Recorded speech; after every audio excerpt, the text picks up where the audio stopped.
Well, good morning, and thank you all for joining our introductory webcast on global budgeting for healthcare services. With me this morning are two key leaders from the Maryland Health System. Donna Kinzer to my left. She's the Executive Director of the Health Services Cost Review Commission, which is a unique rate-setting commission here in Maryland. And to her left is John Colmers, the Chairman of the Board of the HSCRC, and also Senior Vice President for Transformation and Strategic Planning for Johns Hopkins Medicine. They are the members of the team that negotiated with CMS originally for the waiver for Maryland, and they are currently in the second year of the implementation. Before we get started this morning, I want to say a word of thanks to the Maryland Hospital Association and also to the American Hospital Association, who worked with us to produce this series of webcasts. As I mentioned this morning, or at the beginning of these remarks, this is the first in a series of 5 webcasts on global budgets for hospital services. The second one will focus on a case study with a hospital that's had 4 years of experience with global budgets. The third will look at global budgeting in your neighborhood, quote unquote, that will identify themes that are applicable for hospitals all over the country. The fourth series, the fourth webcast, will cover global budgeting for across the care continuum. And finally, the last webcast will feature Patrick Conway from the Centers for Medicare and Medicaid Services around the federal perspective on the future of global budgeting. In terms of the format for this morning, what will happen is that John and Donna will provide remarks for about 20 minutes or 30 minutes or so, and they'll follow by Q&A. Anytime during the webcast, please feel free to send emails to the webcast site that you've seen on your screens, and then they will come up on the iPad that's in front of me. I will direct questions to Donna and to John. And so that with that, I will then turn it over to John. I guess you have the opening remarks. I do. Thank you very much. And thank you very much, David, for inviting us to be here. And welcome to you all to this webcast. We have a PowerPoint presentation, a slide deck that we will go through to provide some broad background about the Medicare waiver here and the demonstration program that we have here in Maryland, and use that as an opportunity to set up the Q&A session going forward. So we'll see if I can make that work. It does. The overview for today is to provide some background on the evolving healthcare landscape, both here in Maryland and nationally. And I think it's fair to say it is a movement away from a fee-for-service world to one that is far more patient-centered and population-based. And that movement at a national level, I think, has been accelerated here in Maryland due to some unique changes that have been brought about in the healthcare delivery system as a result of this waiver. And we'll talk about global budgeting here in Maryland, how that has been implemented, and the particular approach that we have used in the state to make it operational. In terms of the broader context, again, I think what we are seeing here, both in Maryland and nationally, is a landscape that is probably the most disruptive that we've seen in our careers. A lot of change going on, in part brought about by the Affordable Care Act and the expansion of coverage and access. But many other parts of health reform are occurring in the marketplace, perhaps driven by a greater expectation on the part of payers and others to see some of the more pernicious problems in our healthcare system addressed. So those problems include very large and unacceptable health disparities, populations by ethnicity or by income or geography that have very different levels of access to care and very different levels of outcomes that frankly are unacceptable in this day and age. We see a population that is growing older and sicker as the baby boom population moves its way through into Medicare, and the prospect of that adding additional costs as happens as one gets older, one gets sicker, to the system. We have high costs continuing in the United States for medical care that are multiples of most developed countries in the world, and yet outcomes that are not acceptable, and certainly not on a par with other countries. And finally, if this is not enough to change the way in which people think and act, it is a world in which consumers' expectations are rapidly changing. And so it's not only a sense of the need to be patient-centered, because that is a good thing to do, but is a demand on the part of the consumers to be treated and acted in a different manner. At the national level, we see from CMS and from other payers changes in the way in which they want to move the system, moving from volume to value. So the recent adoption of the SGR fix put Medicare very clearly on a path towards additional payments that will be driven by volume and outcome, and a greater degree of risk being shifted over to the provider community, and very well laid out direction. We're also seeing again, not just in Maryland, but elsewhere, changes in the way in which care is delivered, in part response to the payment system changes, but in part more organically grown, more coordinated care, a focus on the health of a population as a whole, not just the patient when they are in front of you, but thinking about the communities in which they live, and greater degree of patient engagement. This is all driven in an environment where there is much more information available, some of it actually useful, but a lot more information and a greater degree of transparency that is there, and an expectation on the part of the healthcare providers to justify their performance on a whole host of measures that are now in the public domain. So that's the landscape in which we're all operating, and it's not just unique here to Maryland, but I think nationally. What is unique to Maryland is our all-payer approach. Now, Maryland has had an all-payer rate-setting system since the mid-1970s, and we are unique in the country in that regard, and something that is we are quite proud of, and we'll talk a little bit about how that works. In January of 2014, Medicare approved a very substantial modification in our all-payer rate-setting waiver, one that moved us away from a per inpatient admission of hospital revenue and outpatient unit rates to a new model that is based on aggregate expenditures, to a per capita test. So we moved from one that was focused primarily on inpatient, primarily a measurement around Medicare, and primarily per admission, to one that is all payer, both inpatient and outpatient, and per capita. And that is a fundamental shift. It is overseen by the Health Services Cost Review Commission, the organization that I chair, that Donna is the executive director for. It is an independent commission within the state of Maryland, independent in that the decisions of the commission are decisions that are appealable directly to the court system. The 7 members of the commission have a broad background, but 3 of the commissioners are people who have direct involvement in the management or operation of a facility. So it has provided over time, I think, very good insight into the practical applications of how these regulations and changes are going to affect the organization. And frankly, it has been an organization that has enjoyed tremendous support over the years from the Maryland Hospital Association, from the payer communities in the state Medicaid program, as well as the commercial insurers. And as we'll hear going forward, as we move to this broader concept of the direction that we need to move in.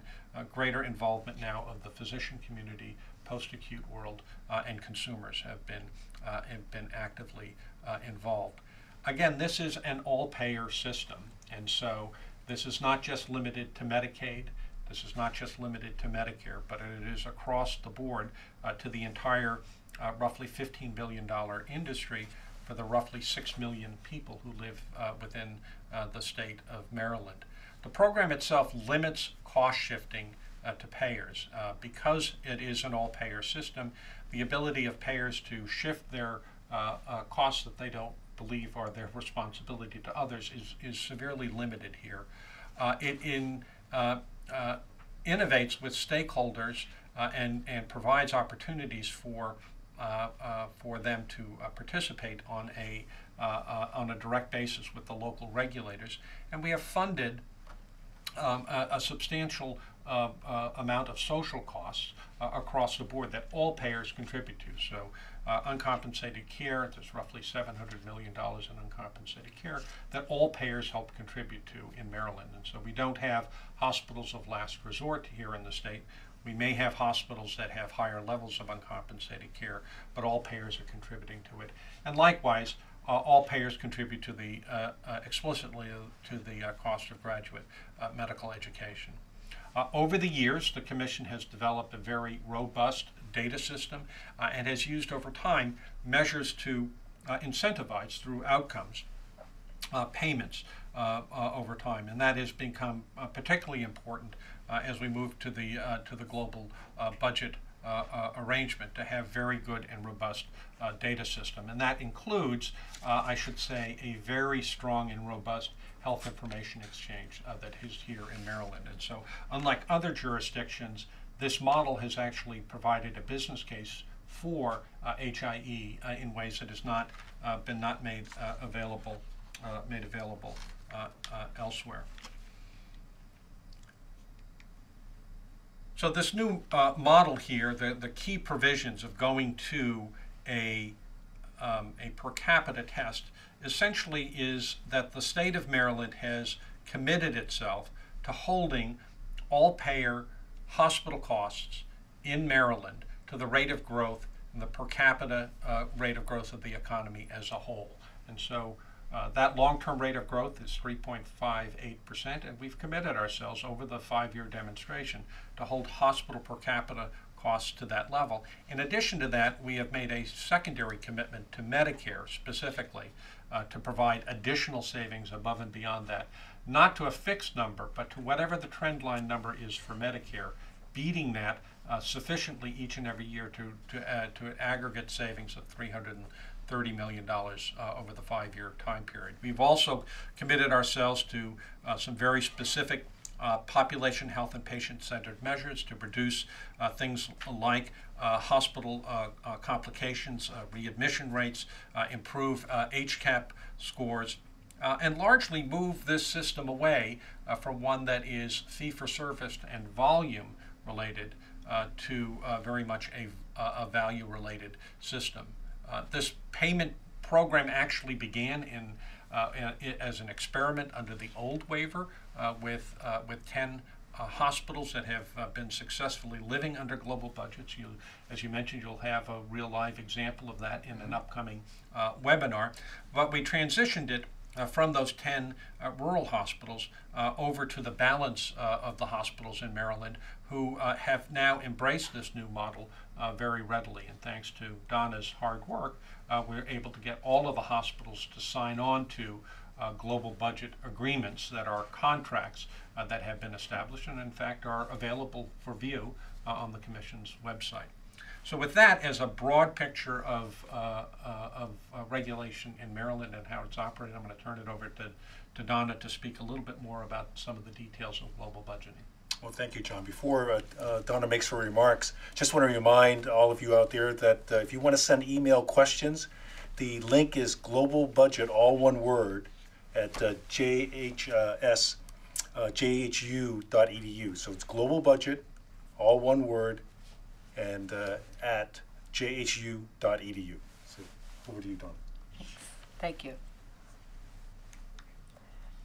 So I want to talk a little bit about how the global budgets work and about the implementation process that we went through to bring hospitals onto global budgets. But first, I just want to conceptually describe what a global budget is, and to compare it to the system that that hospitals in Maryland were on before the global budget, and really that most hospitals around the country are still on today. So the system that hospitals were on under the old waiver was focused heavily on inpatient DRGs to drive inpatient reimbursement and outpatient units of service and things similar to APCs that are used in the rest of the country to measure outpatient efficiency. And those rates were updated very similar to the way a federal budget is updated, with inflation increases and efficiency reductions, and also value-based payments for quality that John mentioned that were started a number of years ago in Maryland to incentivize outcomes. And the hospital would have its estimated revenues at the end of that process, but really that budget was not a fixed budget, and the hospital would the actual revenues that would be produced would be tied to the volume of cases or units that actually occurred during the year. The departure to the new system really is to go away from that volume-based system to one that is driven by the population. And to do that, we converted the hospital's historic year of revenue that was just before the 2014 year. We converted that over to a global budget, and then we trended it forward for population and demographic changes, aging of population, again, for things like inflation, for the value, the quality and outcomes measures, and then that allowed us to develop a budget for the hospital for the target year. And now, unlike the budget that was put in place under a volume-based system, the new global budget is a fixed budget. So the hospital knows at the beginning of the year what their budget is going to be, and that gives them really the opportunity to manage under a fixed budget that they know at the beginning of the year. So if the units go up, that doesn't create more revenue, or the cases, and if the cases go down, that doesn't create less revenue. The hospitals are permitted to, within ranges, to raise their rates to recover the revenue under the global budget if they reduce avoidable utilization. And likewise, if their revenue goes, or if their volume goes above the baseline budget, then they need to lower their rates to stay on budget during the year. So just to walk through some of the key components of the global budget to describe them at a high level, how it works. As I said, it's a fixed revenue budget with a 12-month period. The hospital continues to bill on the rates per unit, and we use this really as a cost distribution because we have many different payers: the Medicare, Medicaid, all the different commercial payers. So we use the system as a cost distribution system, and the rates that are being billed are set by the Health Services Cost Review Commission. And as I said earlier, the hospitals raise or lower their rates within corridors to stay on budget. If they're beyond a corridor, then they have to check in with the Health Services Cost Review Commission before they can adjust their rates. And by doing this, the hospitals are able to retain revenue related to reductions in potentially avoidable utilization. And we'll use that term, potentially avoidable utilization, repeatedly throughout the presentation. And we define that as unplanned admissions and utilization that can be reduced through better patient care, whether that's care coordination, better chronic care in the community, better work with long-term care facilities and nursing homes to prevent admissions and readmissions from the nursing homes, hospital-acquired conditions, and other types of utilization that when we reduce those, it means that we're actually getting better outcomes for the patient. So that's a major focus of what we're trying to incentivize and drive forward with these new global budgets. As I said before, there are annual updates to the budgets and for inflation and on an ongoing basis for demographic adjustments. We did have to make some special types of allowances for highly specialized services like transplants and specialized cancer care, where we have a program that rebases these services each year and provides adjustments so that there's that they're not tied to a fixed budget for a long term. But they're having annual updates to those budgets. We also adjust for transfers to academic medical centers to make sure that they have the resources to handle high needs patients that are inbound and being transferred from other hospitals. Also, we make annual quality and value-based adjustments. And one of the things that we had to address in implementing the budgets is how are we going to adjust when patients shift across hospital settings and when they shift out into the community settings. So we spent a lot of our first year developing what we call a shift adjustment, so that if patients, if more orthopedics patients go to one hospital and there are fewer of them in another nearby hospital, then we move the revenue from part of the revenue from one global budget to another global budget. And that is something that the consumers really wanted to make sure was happening, as well as the physicians and some of the hospitals, to make sure that the hospital stayed very focused on good consumer service with the global budget in place. We also provided initial funding for infrastructure to support development of care coordination. In terms of implementation, our first year was really focused on getting all of the hospitals on global budgets and also engaging stakeholders. As John mentioned, we engaged a lot of new stakeholders that we'd never had at the table before, the physicians, previously, since we're a hospital rate-setting commission, we would mostly have payers and providers at the stakeholder table.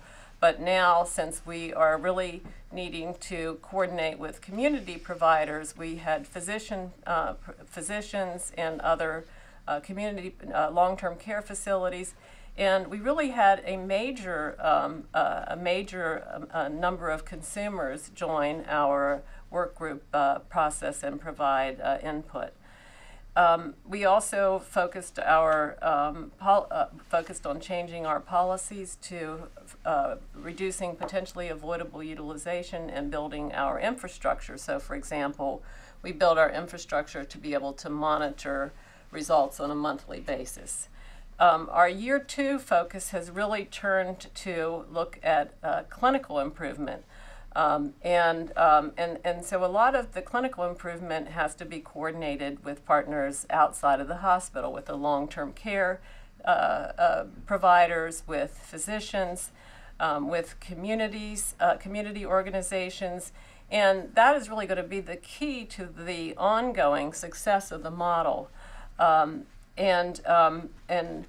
while we were able to really be very successful in the first year, we were able to meet all the financial and savings targets. The ongoing success of addressing better care and avoidable utilization is really outside the walls of the hospital. So our continuing focus will be on developing and implementing the care improvements that are required to make the model work.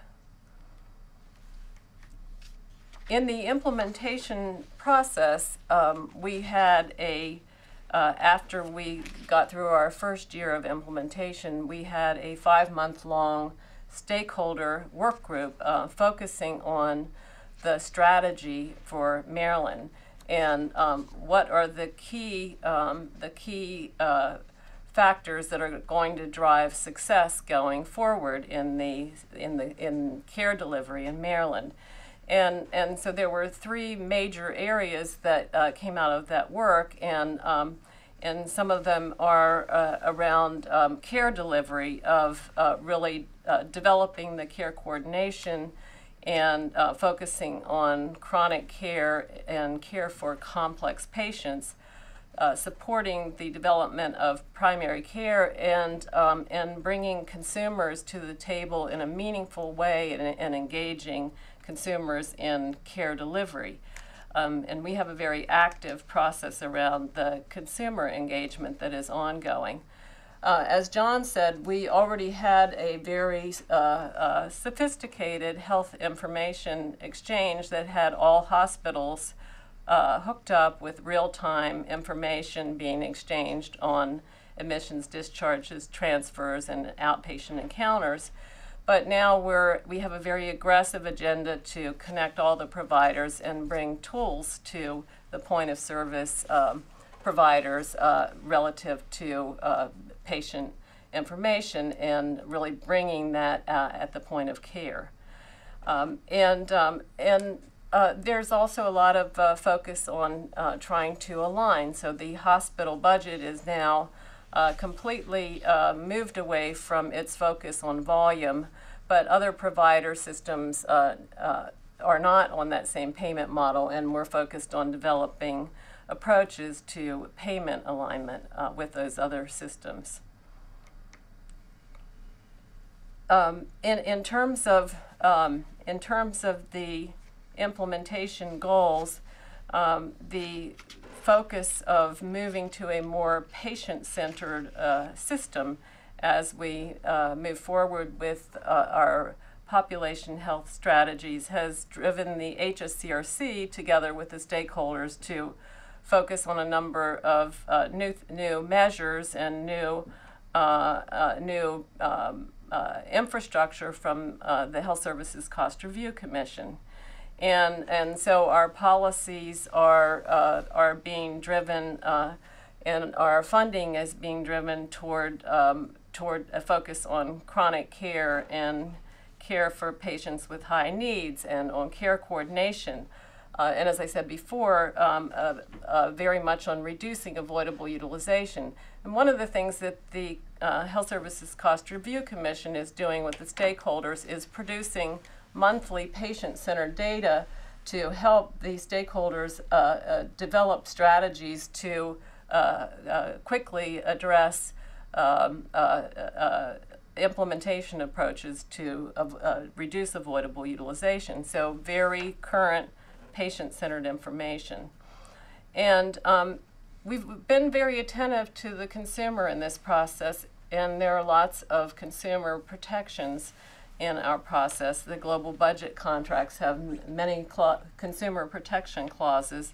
We also had the market shift, and some of the transfer policies, et cetera, have been focused on consumer protection. And we also have very detailed data analytics that we look at on a monthly basis, as well as very open phone lines to hear from consumers and physicians when any problems are occurring. So this has really changed the way hospitals can succeed, and really opened up the doors for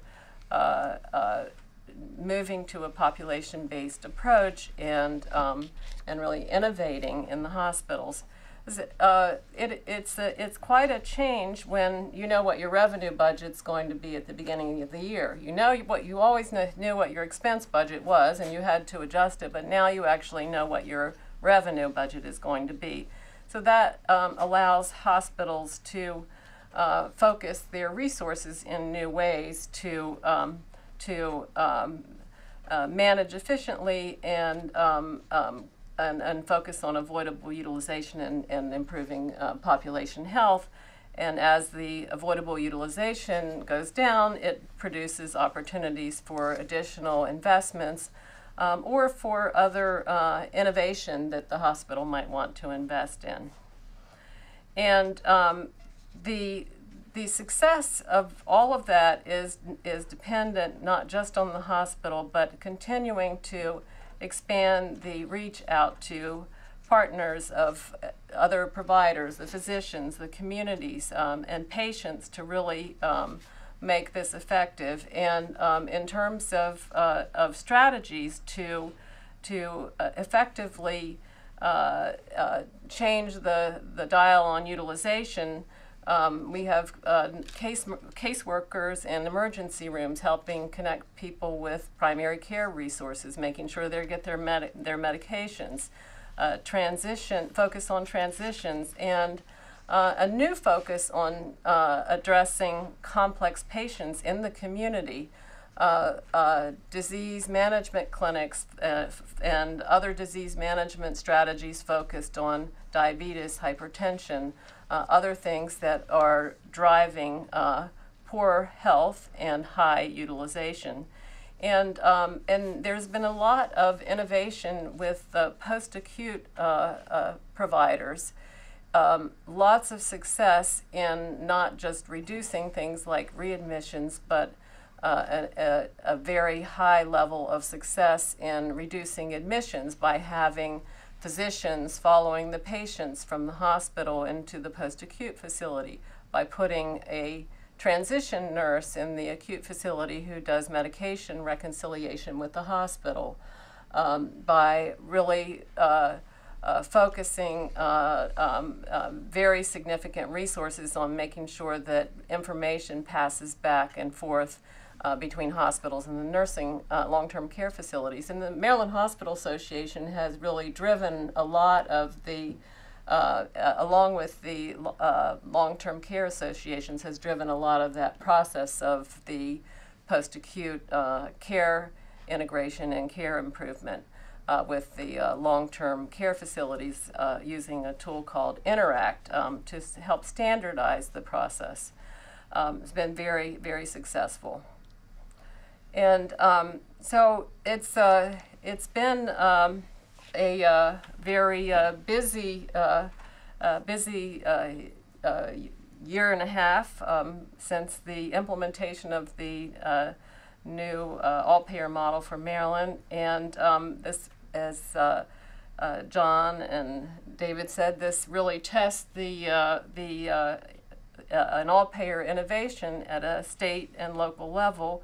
And the ability to move a system by moving it on an all-payer basis to improve care and lower cost for the consumers and the purchasers, using common measures and standard alignment approaches, and doing that without cost shifting. So it's one thing to do to make changes with cost shifting, but it's another to do it without being able to address cost shifting. And so that means we really have to execute on delivery transformation to make it work.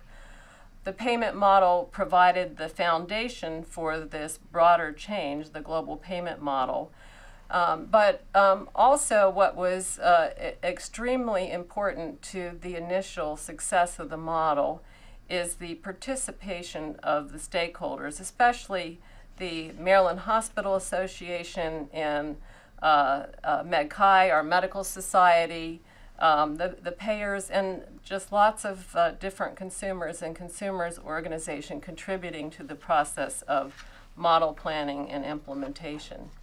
And I think we'd like to get to some questions. Terrific. Well, thank you, John. Thank you, Donna. I think as they've reinforced, the key concept here is the hospitals are no longer dependent on volume for their revenues. So now there's a host of new behaviors associated with rewarding avoidable admissions or reducing the number of preventable admissions to the hospital. Again, in terms of the link for questions, it's global budget, all one word, lowercase, at JHU. .edu in terms of questions. Now we already have a couple questions that have come in. In a competitive urban environment, we have multiple delivery systems. What's been the cooperation like in terms of care coordination over the past year and a half of the implementation? Both of you. So there are, obviously that is one of the concerns that people would have, that one of the incentives might be for hospitals to avoid patients and have them bypass their facility and go elsewhere. That is something that the Commission needs to be mindful of and monitor whether or not that is indeed happening. But to the credit of the hospital leadership here in Baltimore City and indeed around the state, there has been a commitment to look for ways of cooperating with one another, particularly around care coordination. The Commission was smart enough to sprinkle some money around to offer some competitive regional planning grants to multiple hospitals, not just hospitals within their own systems, but with organizations that heretofore might have been considered competitors, and encourage them to sit around a planning table and devise approaches, particularly in the area of care coordination and in the areas that Donna mentioned outside the walls of hospitals, to create new partnerships, be that with the post-acute world, long-term care, home health, other community-based organizations, and then come back to the Commission this December with proposals for additional infrastructure funding to help support that. And there were regional planning grants that were awarded, not just here in Baltimore City, but throughout the state. And I think we're looking forward to getting the results in on that. It is a different world for people to think differently. These incentives are different, and I think I am at least encouraged, seeing it firsthand, a willingness on the part of hospitals and others to think differently. And as Donna said, I think the long-term success of this is going to be driven by our ability to address those issues outside the walls of the hospital collaboratively. And I think the care coordination work group that we mentioned that worked for 5 months was really focused on what are the things that we should do cooperatively and what are the things that we should do competitively. And they really came up with a good agenda for things to do cooperatively. And the complex patients travel across many institutions. So for any institution to actually do well under this model, they need to coordinate with other institutions for complex patients. And when we start looking at what's driving the cost of care, and 14% of the Medicare patients in Maryland are responsible for 50% of the cost, they need to cooperate in terms of moving information around about those complex patients for each of them to be successful. So the hospitals and the payers and the consumers and the physicians all came up with a patient-centered strategy to move information across the system, and focused on a fairly large investment with our health information exchange to try to move it closer to the point of service delivery. So a very, very aggressive, cooperative approach came out of that. But we actually want our hospitals to compete with each other. We don't want to stop competition. Competition is important to the quality and consumer responsiveness and ultimately to prices. So we're not trying to stop competition, but we do want information to move on a patient-centered basis to the benefit of the patient. Right. I think it's competition to the betterment of care for patients as opposed to competition that avoids responsibility. Can you comment in terms of using information? I know that Maryland has a unique information exchange called CRISP, Chesapeake Regional Information System for Patients. How you mentioned that the hospitals have come together and decided what they'll share. Can you give us a few examples of what they're willing to share across their different operations? Well, one of the things that the commission did and ended up to have a lot of foresight in this particular matter is 5 or so years ago worked with the hospitals to get their agreement for every hospital to share all of its inpatient admission data at the point of care.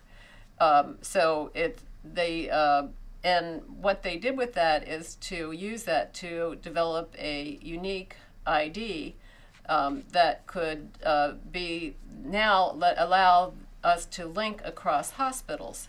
So the medical record number of one hospital can be linked with the medical record number of another hospital with a unique ID. There's never any name or address information ever flowing to the regulators or back and forth, but we now have an ability to stamp a unique ID. That allowed us to track readmissions across hospitals, and we had started that in part for our readmission program. But quickly, what it also allowed to happen is when we had a big medical home implementation with the commercial insurer, and now we really need to know when our complex patients arrive at the hospital. So providers can get electronic notification when their patient comes to the hospital for an admission or an emergency room visit. They can get instant notification or notification once a day, so they can begin to make sure that patient has an appointment in place after they're discharged from the hospital, or that they're addressed with aftercare. We also have emergency room doctors being able to access medical record information of other hospitals through the system. The emergency room doctors have a new verb. When they want to look something up, they call it crisp it. So it's like our Google is crisp, so they crisp it. And they're extremely satisfied with the ability to get that additional information at the point of service on emergency room patients. Now we're trying to bring that to the community-based doctors and really have all of the community-based doctors have close connections that go not only notifications to them, but also be able to share information from their medical records into care profiles that can be shared across the delivery system and really help improve patient care at the point of service. That information there is no business case to make. It's really made with what we're using it for patient care delivery in Maryland with the Health Information Exchange. Sounds like a terrific resource. Well, and again, to the point earlier, this CRISP was created by hospitals within the state primarily, outside of the regulatory structure, outside of government. They saw a need for doing it and have developed it in a governance structure that includes both hospitals as well as others now to make it work. And I think having that backbone is going to be essential. And it's actually a public-private model that we've been trying to really focus on, of creating common data and sharing it so that we don't have to pay for it twice, and sharing the resource so the regulatory agency is using the same resource as the hospital, and therefore we don't have a lot of extra cost to produce these various things that we need. No, so we're a year and a half into the waiver. What kind of financial results? You mentioned that they haven't proved, but order of magnitude? 1 year, 10 months, and 5 days. And who's counting, right? Who's counting? So the results, I think, have been, that we can share with you, have been generally very positive. So for the first year, this is on a calendar year basis, we were able to see, as you recall, 3.58 was the standard that we established for us on an all-payer basis. The actual results were 1.47. And so that was less than half of the aggregate. We saw enormous improvements in hospital-acquired conditions. We had committed ourselves to lowering that by 30% over the 5-year period of time. We actually saw a 26% improvement in the first year alone. Now, some of that may be attributable to better coding, and I think that's true, but we are continuing to see in year 2 improvements in hospital-acquired conditions. The Medicare results have not been publicly released yet, but what we can say is that we believe that we have made progress in meeting the $330 million savings to Medicare. So what we've seen is improvements there. And finally, we've also been monitoring how our performance is on hospital care as well as total cost of care. And our believe that the results are such that while we've seen decline on the hospital front, we are also seeing that while there may be some increase in the non-hospital front, it is not swamping the savings on the hospital side. So total cost of care is actually improving. Now, Donna is quick to point out, and I think we all believe that it's important to keep an eye on the long term. This is not for the faint of heart, and this is hard work long term, but I would much rather be in the position of having positive results, all of which I have to say is the result of incredible leadership on the part of the hospitals in the state. Donna mentioned the Hospital Association, but individual hospital leadership from presidents to chief medical officers to frontline staff, changing the way in which they see and view their patients in ways that make this possible. And so I think we're pleased with the progress to date and vigilant going forward. Now, with those great financial results, are there any risks that the hospitals are not providing services under a global budget because they're incented not to provide volume here? Any evidence of that during the first year and a half? Well, we have very detailed reports of monitoring budgets, and also if they don't provide a service, then it probably would go to another hospital, and so we're focused on moving the money. So that is an incentive that's there to help that issue.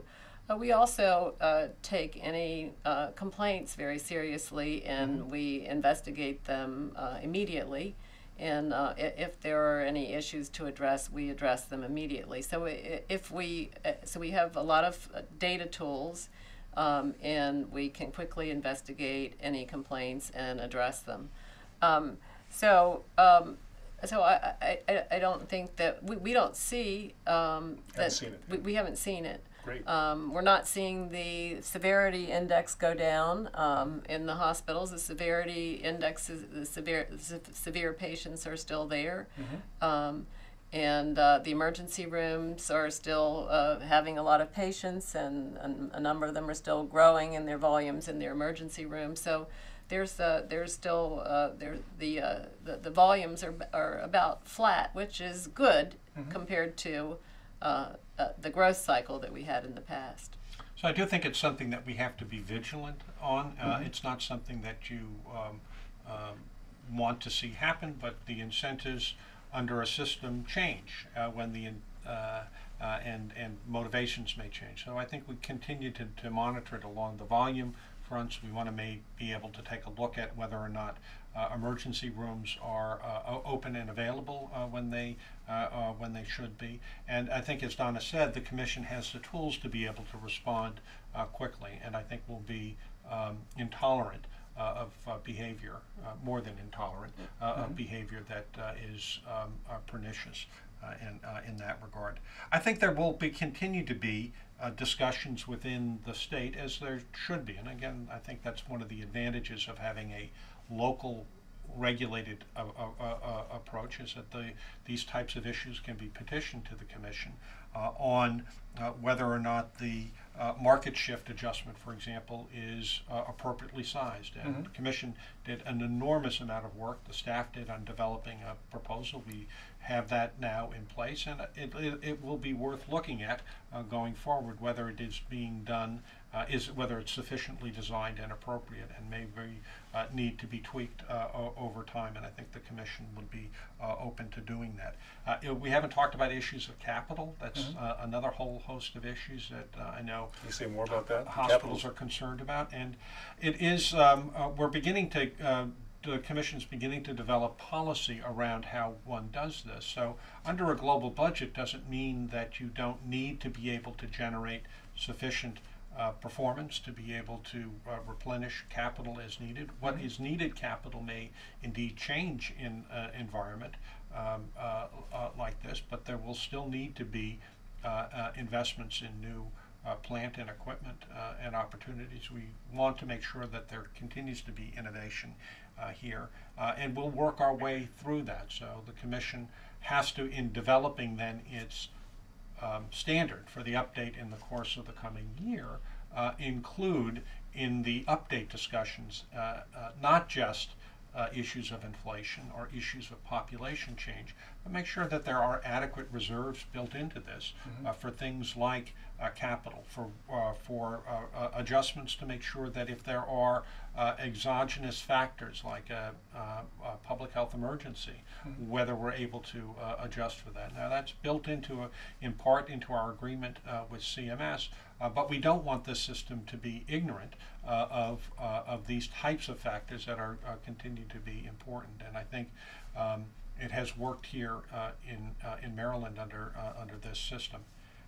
The last thing I'll say, because I think it's an important part of the conversation, particularly with folks from around the country listening to us, this is not a model that we proselytize and expect other states to do. It works here in Maryland because we have a tradition and history of doing it on an all-payers basis. We knew that it was important to move from this volume-based system to the value-based system. But what I think is particularly important for other hospitals to be thinking about, whether it is because of Medicare changes or because of local conditions in their market, because of what employers or private commercial insurers are placing on them, are the models of activity that we are engaged in that may be of great interest. So CRISP, I think, might be a good model to be thinking about, or some of the care coordination activities that we are engaged in, the monitoring approaches, the availability of public information to improve outcomes and activities. How you find this balance, as Donna was saying appropriately, between cooperation on the things that are appropriate to cooperate on and competition elsewhere. So the model here is we're doing it all payer. It's what works for us. We are been fortunate to be able to do it. But I think there are lessons because, as we said at the outset, the world is changing out there for hospitals nationally, and a greater expectation on value. And that may come more rapidly in some parts of the country than elsewhere. And some of the lessons that we're learning here on a daily basis in Maryland may be advantageous to hospitals elsewhere. So that's your plug for the next 4 of these webinars for people to tune in and find out in a real way how this is playing itself out in at the ground level. Along those lines, raised capital is a question that came in. What about graduate medical education? What kind of impact has the global budget had on the number and types of residency slots in these hospitals? So at this point, very little. I mean, it has not been long enough. But one of the requirements that we've had that CMS required us to do for graduate medical education was to conduct a study and develop a plan around GME in Maryland. And a work group is just completing that work and will be submitting it to the Secretary of Health. This is ultimately a plan that the Secretary will have to submit to CMS. But how can we be sure that the physicians we are training today in Maryland are going to be prepared for this new world, and making sure that there are opportunities for the type of training that is necessary, particularly in population health and in non-hospital setting that is going to make sure that they're going to be leaders going forward. It's something, again, in my day job at Hopkins, we pride ourselves on, of wanting to be leaders, not only in Maryland, but in the world, of providing that type of education. And so this report will address some of those real world problems of how you move training programs such that they are providing opportunities in population health and in environments that prepare them for this new world. We're winding down near the end of the hour. One more question. What about aligning primary care in this model? How's that work, or what's the prospect going forward? Well, we have a very large patient-centered medical home population in our commercial side. So the physicians that are in the commercial population already have, the primary care docs already have an aligned model with some of the very large commercial payers. But where we really fall short is on the Medicare side. And so our strategy, we have several strategies to help with the alignment on the Medicare side. One is we want to focus some of our policies and approaches on helping primary care physicians access the new Medicare chronic care coordination fee. And that's a $40 a month fee. It's about $500 a year. It's actually a very significant amount of money if it's put into play. But there are a lot of requirements to get that money, and part of it is providing care coordination. Well, the hospitals also have to provide care coordination for these complex patients in order to succeed.